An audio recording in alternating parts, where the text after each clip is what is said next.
लीजिए सुनिए। सूर्यकांत त्रिपाठी निराला के लिखे उपन्यास महाभारत का 8वां भाग कर्ण पर्व, मेरी यानी समीर गोस्वामी की आवाज में। सेनापति कर्ण। महान तेजस्वी महारथी आचार्य द्रोण कौरवों के लिए 5 दिन तक घोर युद्ध करके धराशायी हुए। कौरव दल में शोक के बादल उमड़ आए। सेना और सेनापतियों के आंसुओं की झड़ी लग गई। पांडव भी आचार्य के निधन से रोए। कौरव शिविर में नियमानुसार सभा बैठी। सब लोग शोकाकुल थे ही, विलाप करने लगे। विश्वविख्यात आचार्य पिता के प्रयाण से अश्वत्थामा को बड़ा दुख हुआ। वो फूट फूट कर रोने लगे। दूसरे दूसरे महारथी उन्हें धैर्य देने लगे। दुर्योधन को ये विश्वास था ही कि कर्ण के सेनापतित्व में उसकी विजय होगी।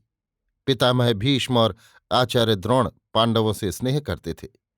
समय समझकर आचार्य के लिए शोक करने के पश्चात सभा के समागत वीरों को संबोधन करते हुए दुर्योधन ने कहा, वीरों, अब हमें आगे के मोर्चे की तरफ ध्यान देना चाहिए। आचार्य के निधन से पांडवों में बड़ा हर्ष छाया हुआ है। हमें इसका जवाब देना चाहिए।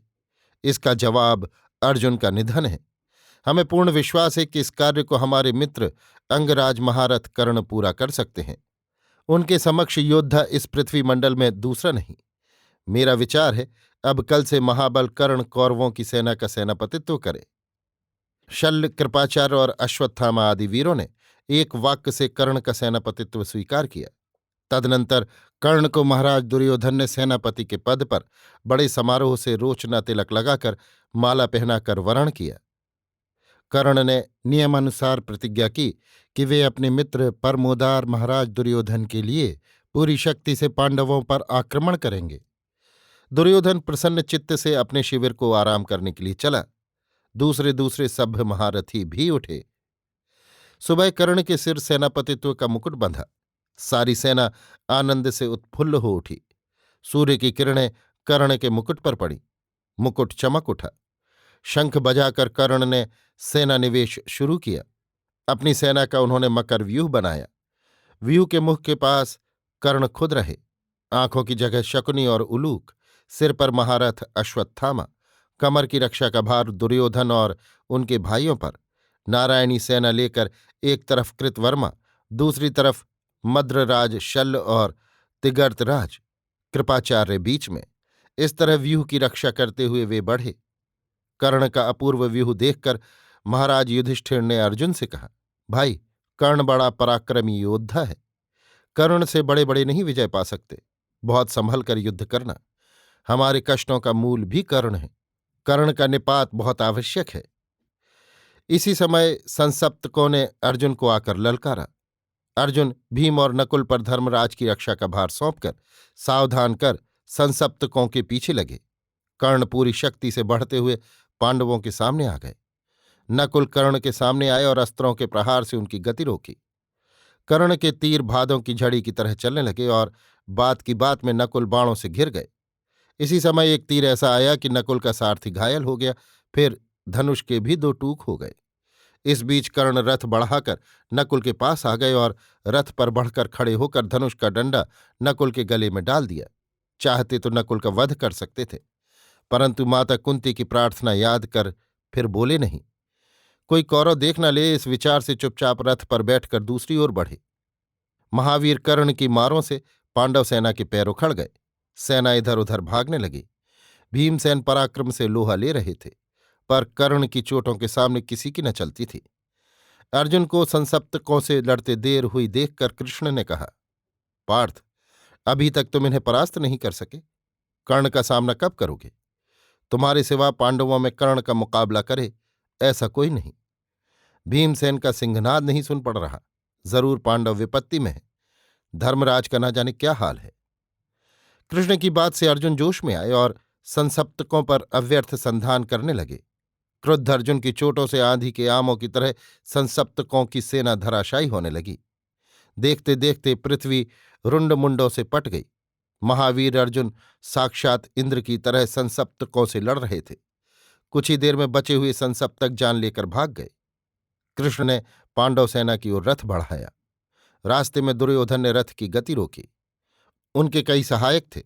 सबने घेर कर एक साथ अर्जुन पर बाण वर्षा शुरू कर दी। पर अर्जुन उस समय प्रलय के सूर्य के समान तप रहे थे।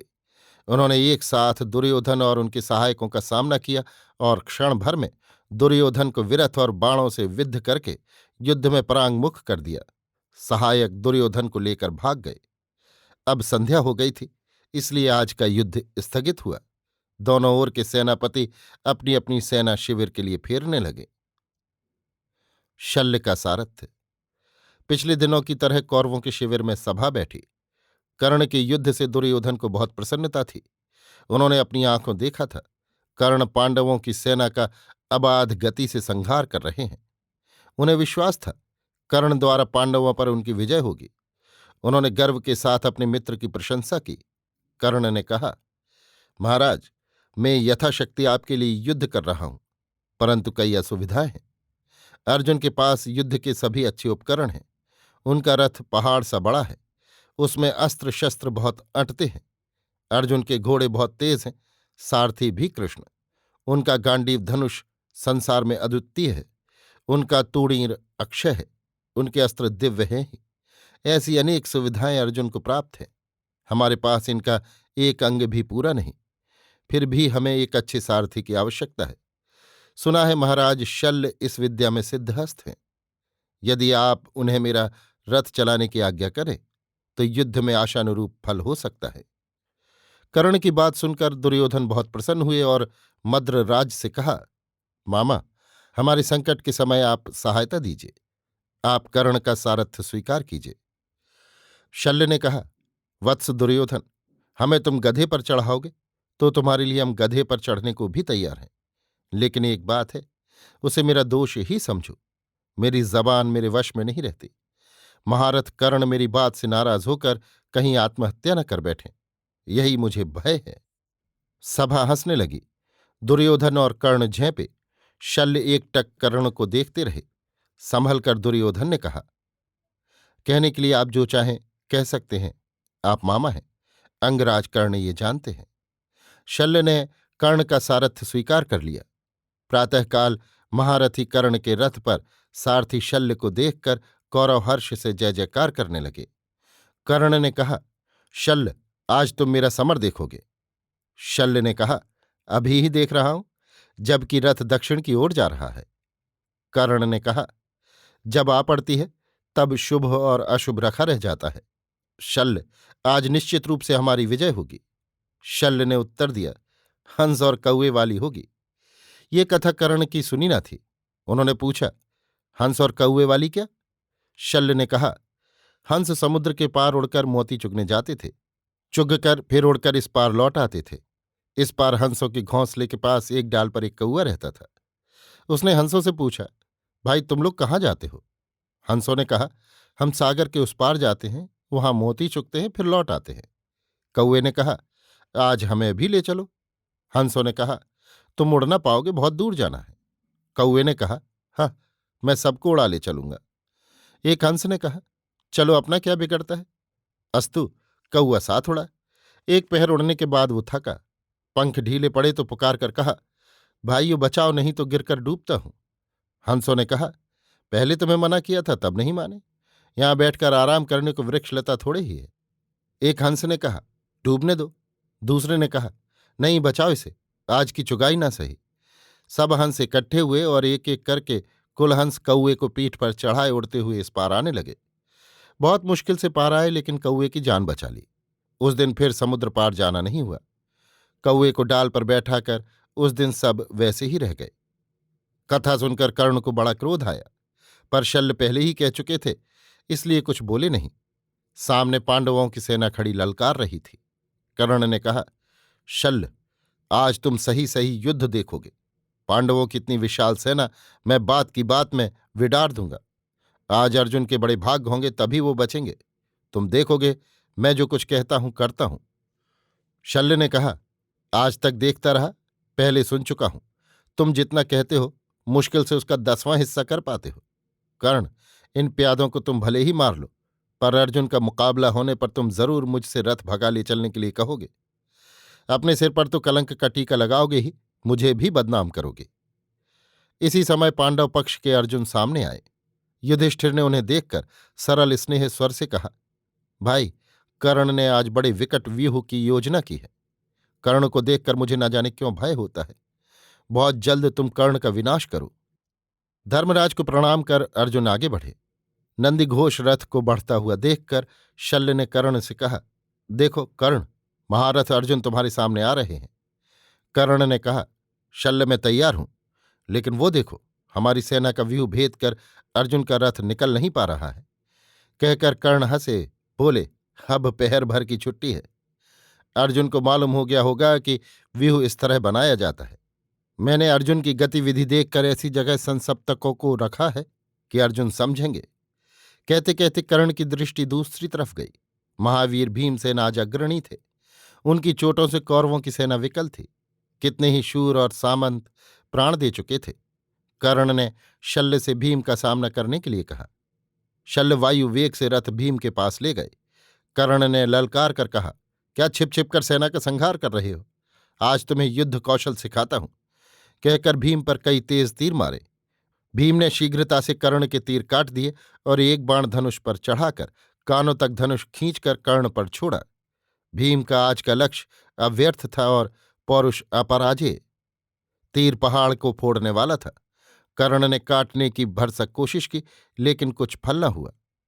तीर कवच भेद कर पूरी तरह चुभ गया, जिससे कर्ण को मूर्छा आ गई। कर्ण को बेहोश देखकर शल्य रथ भगा ले गए। दुशासन वध। भीम अबाध गति से कौरवों की सेना का संहार करने लगे। आज भीम की गति का रोध करे ऐसा कौरवों में कोई न था। जैसे लहलहाते हुए पुष्प और पत्रों के हरे वन को एक छोर से दूसरे छोर तक दावाग्नि जलाती हुई चली जाती है, वैसे ही भीमसेन कौरवों का संहार कर रहे थे। भीषण वर्षा का जल जिस तरह रोका नहीं जाता, तमाम भूमि को डुबाता हुआ बेरोक टोक बहता जाता है, उसी तरह भीम की शक्ति का मुकाबला कोई नहीं कर सका। दुर्योधन को सेना की रक्षा के लिए बड़ी चिंता हुई। पास ही दुशासन को खड़ा देखकर उन्होंने कहा, भाई, भीम आज अमित विक्रम से सेना का संहार कर रहा है।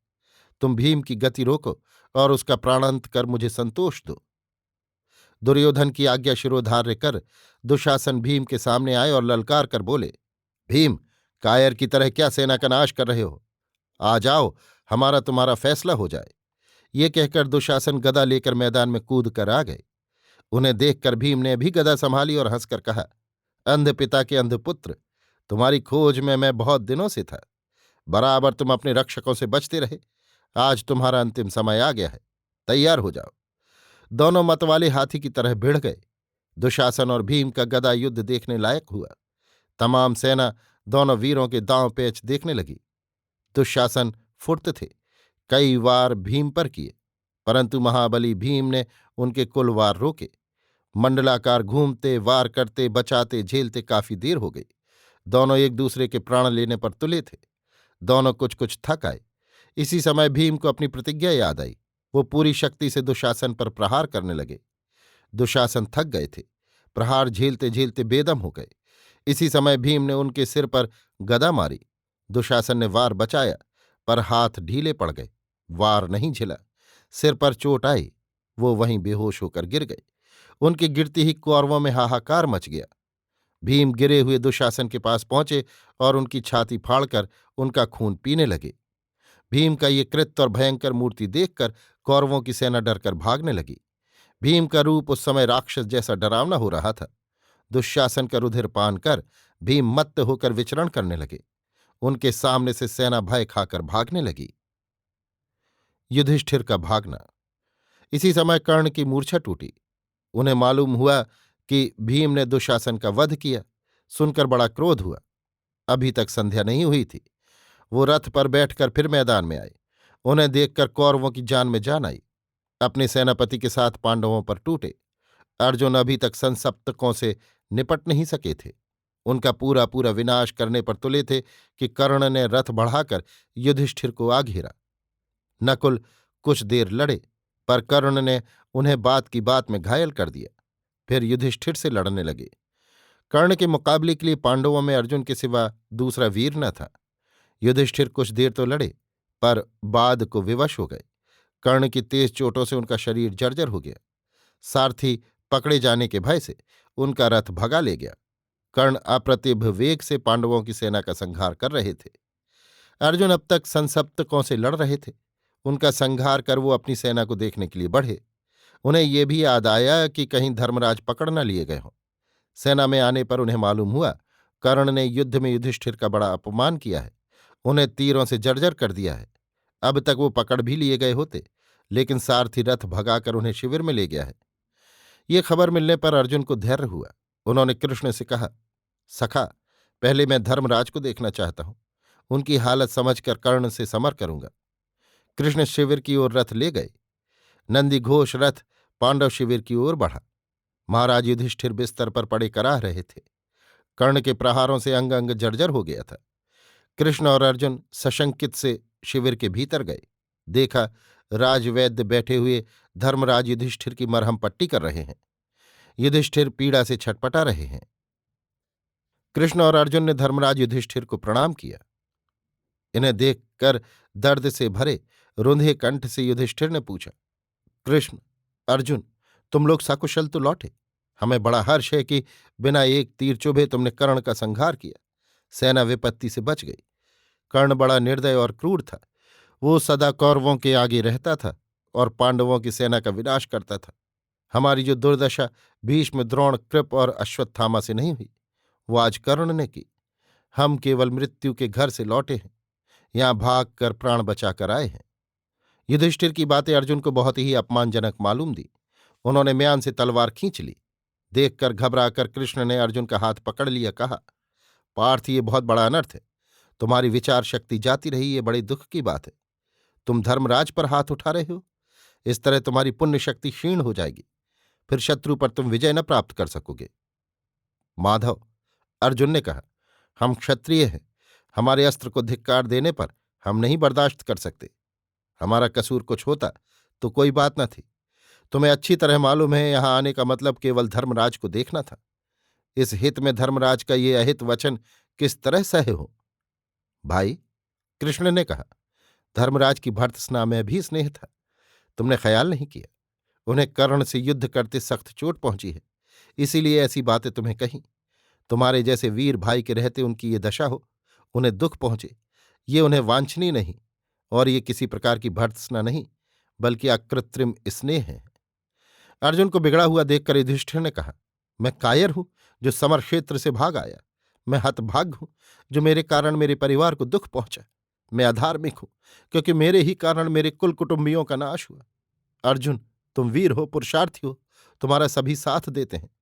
मैंने बड़ा बुरा कर्म किया जो तुम्हें मंद वचन कहा, तुम मुझे क्षमा करो। बड़े भाई की ये दीनता देखकर, उनके विनीत शब्द सुनकर अर्जुन वहीं गड़ गए।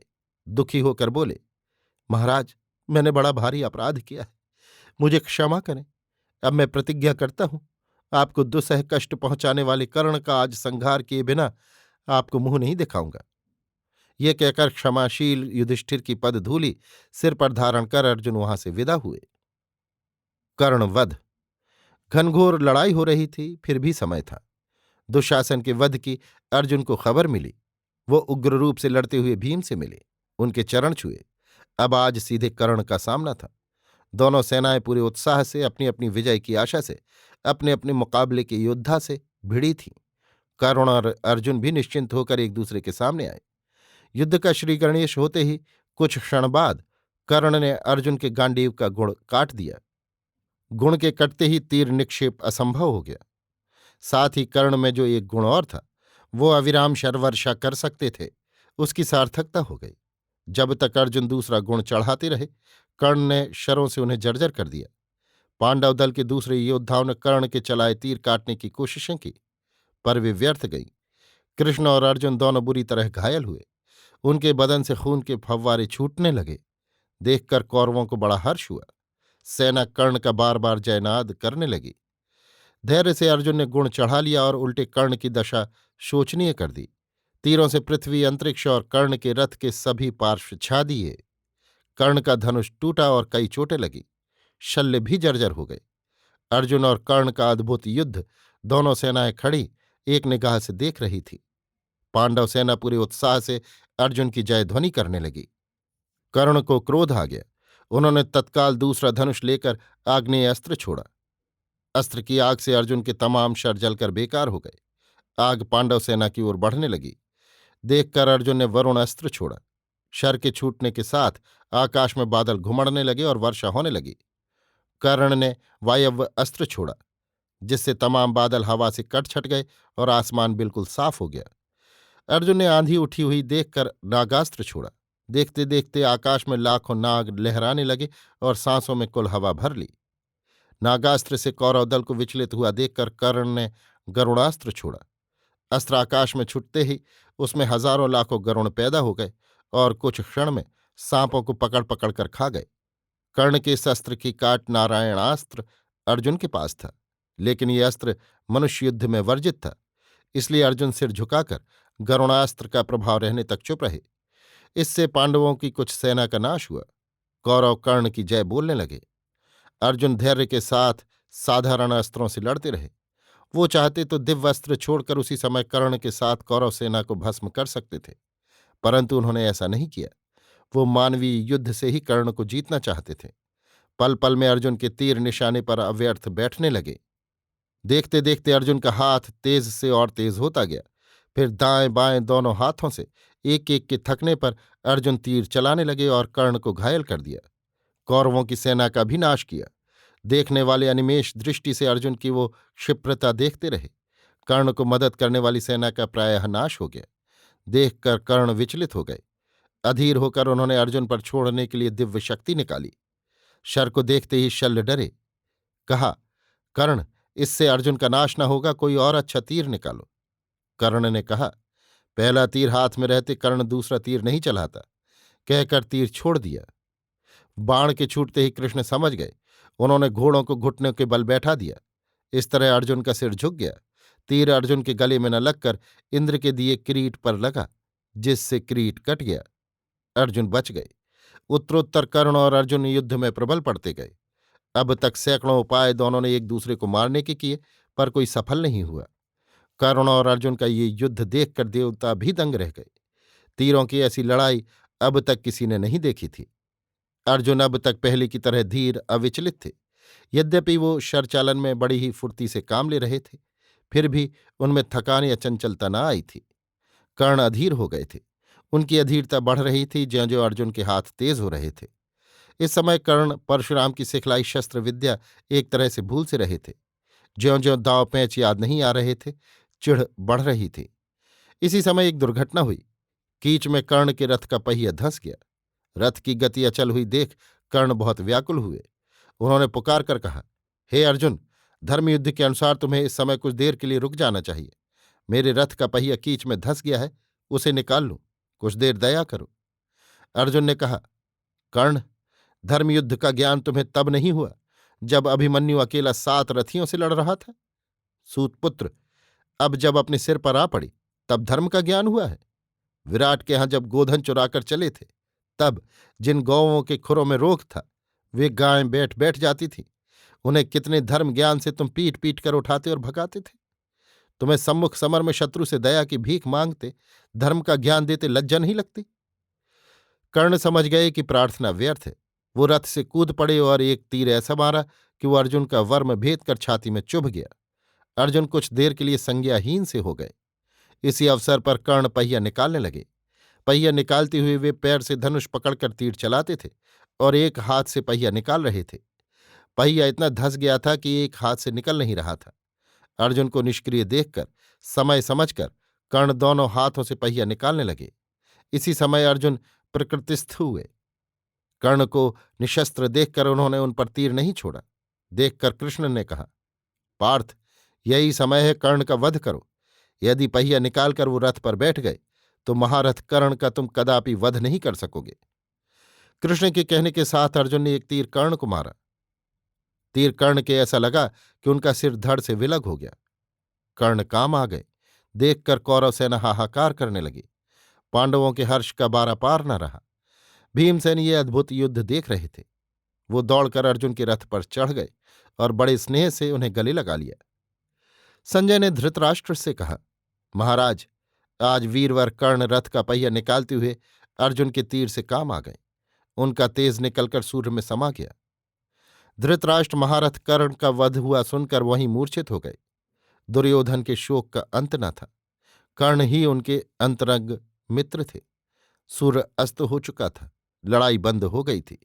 दुर्योधन आज सब दिनों से अधिक चिंतित हुए। धीरे धीरे शिविर को लौटे। अभी आप सुन रहे थे सूर्यकांत त्रिपाठी निराला के लिखे उपन्यास महाभारत का 8वां भाग कर्ण पर्व, मेरी यानी समीर गोस्वामी की आवाज में।